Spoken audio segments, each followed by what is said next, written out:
मी सुनेत्रा अजित पवार गांभीर्यपूर्वक प्रतिज्ञा करते की कायद्याद्वारे स्थापित झाले आहे अशा भारताच्या संविधानाबद्दल मी खरी श्रद्धा व निष्ठा बाळगीन।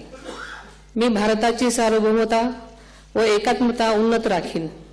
मी महाराष्ट्र राज्याची उपमुख्यमंत्री म्हणून माझी कामे निष्ठापूर्वक व ससद्विवेक बुद्धीने पार पाडेन आणि संविधान व कायदा यानुसार सर्व तऱ्हेच्या लोकांना मी गांभीर्यपणे व निपक्षपातीपणे तसेच कोणाच्याही विषयी ममत्वभाव किंवा आकस न बाळगता न्याय वागणूक देईन।